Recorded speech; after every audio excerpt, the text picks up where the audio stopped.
Hello, sports fans, and welcome to the Scott Sports 101 browsing of our early games, post game show, and late games update show. We're going to go over all of today's action, the early games, and we'll update you on the late games. And we do have some Browns news. They're on a bye week this week. We get to all of that. But first, here is today's Scott Sports 101 NFL Week 10 trivia question. That's a Giants trivia question. Phil Simms was the MVP of which Super Bowl? I'll have the answer later on the podcast. Well, and as I update you on the early games, I'm going to give you my picks of the week as well, and my brother-in-law's too. Well, this morning in London, again at the Lions Stadium, uh, the Carolina Panthers come away with a win over the Giants, 20-17. So I give the game balls to the Panthers for the first time in a long time. And I took the Giants and lost. So did my brother-in-law, Eric Hoyle. He took the Panthers and won. Excuse me. He took the Panthers. I took the Giants and lost on that one. And Thursday night that the Baltimore Ravens beat the Cincinnati Bengals by 135-34.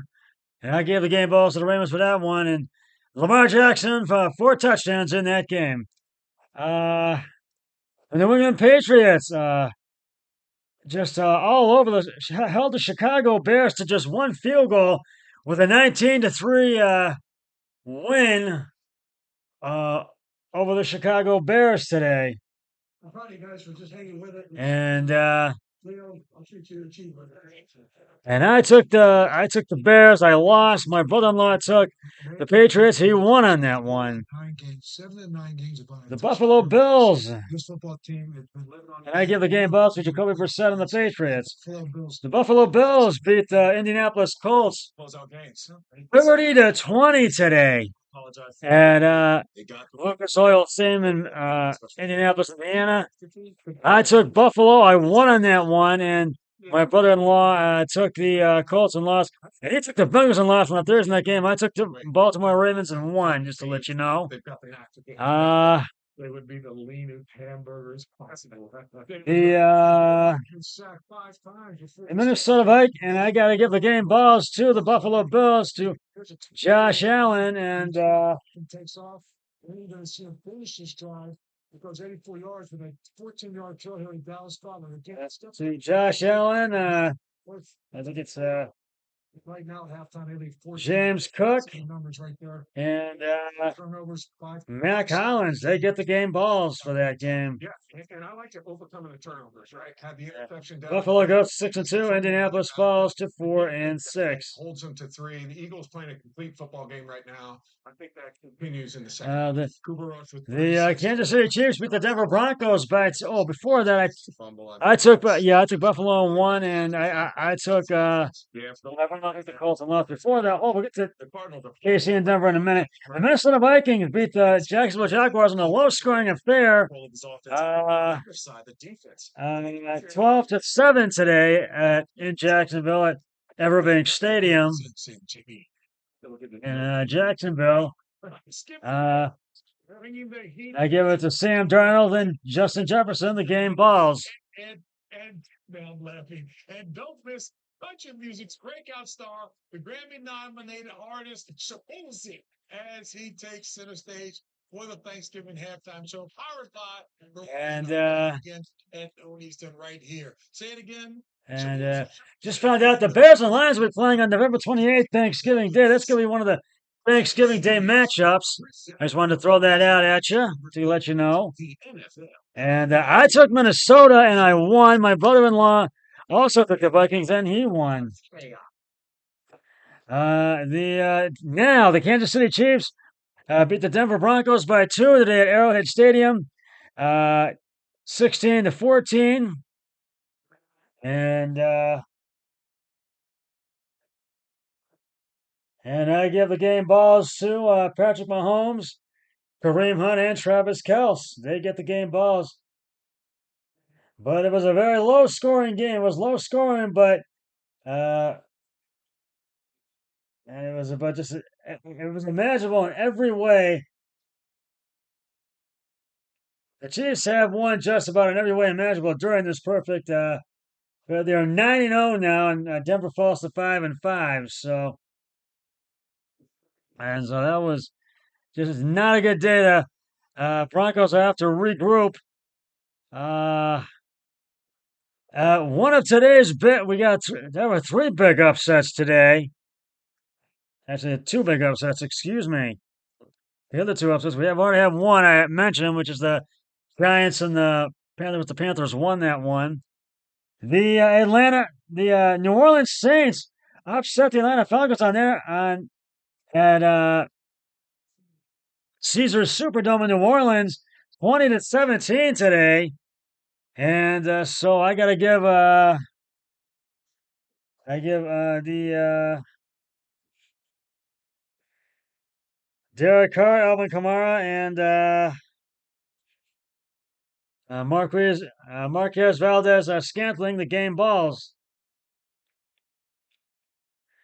Uh, the San Francisco 49ers beat the uh, Tampa Bay Buccaneers at Raymond James Stadium 23-20 in the final minutes of the game of the fourth quarter. And it was tied 20, but San Francisco kicked the field goal, and they were able to come away with the win. And I give it to Brock Purdy, Christian McCaffrey, and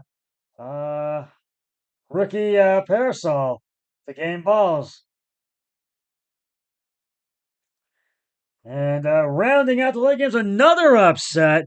The Pittsburgh Steelers upset the Washington. But before I took San Francisco and won, my brother went, oh shit. I took San Francisco and once, and my brother-in-law took the Buccaneers. He lost. I took Atlanta and lost. My brother-in-law took the Saints and won. I took Kansas City and won. My brother-in-law took the Buccaneers and lost.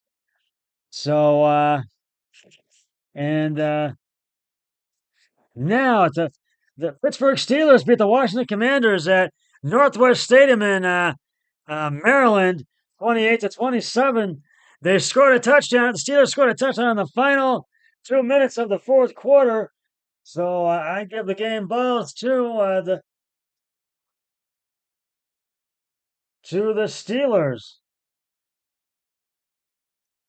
Jalen Daniels, uh, Austin Elliker, and Terry McLaurin. They get them. The Commanders fought. Actually, no, not the Commanders, but they did very well today. Those three. It's the Steelers: Russell Wilson, Najee Harris, and George Pickens. But they did very well. The Commanders. They fought 7-3. Pittsburgh goes to 7-2, first place in the AFC North. So and we'll get to the late games in just a moment. But right now, it's time to reveal the answer to today's Scott Sports 101 Week 10 NFL trivia question. It's a Giants trivia question. Phil Simms was the MVP of which Super Bowl? And if you said Super Bowl 21, you are correct. Phil Simms was named the MVP of Super Bowl 21. In that game, Simms led the New York Giants to a 39-20 victory over the Denver Broncos. He completed 22 of 25 passes for 268 yards and 3 touchdowns, setting a Super Bowl record with a completion percentage of 88%. Simms' outstanding performance earned him the Most Valuable Player award for that Super Bowl. And I'll have another trivia question on my next podcast, so stay tuned for that. Now, getting to the late afternoon games, the LA Chargers are up on the the Tennessee Titans 20-10 at the end of the third quarter.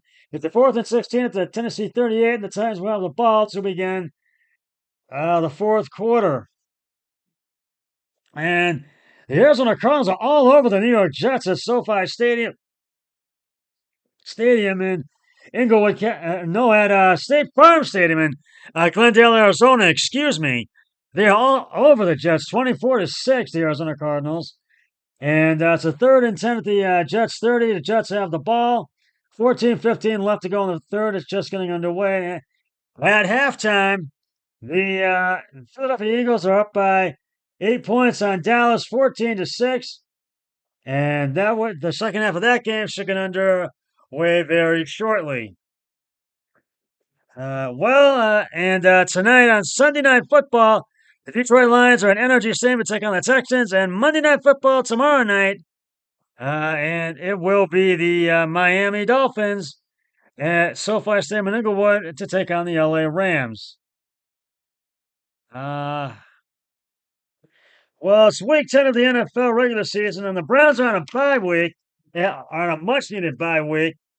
They'll have plenty of time to get ready for the Week 11 game against the New Orleans Saints, and this gives them time to really sort things out. And I do have some Browns news. Alabama Crimson Tide quarterback Jalen Milroe has already become a polarizing NFL draft prospect. Some analysts like Athlon Sports Luke Easterling project Milroe will not be a first-round pick. Others have Milroe as a potential top 10 selection in the 2025 NFL Draft. The good news is from Milroe's threat still has a few more college football games remaining to improve his draft stock. What is not up for debate is Milroe's threat with his legs on as one of the top dual threat quarterbacks in college football. Through his first 8 games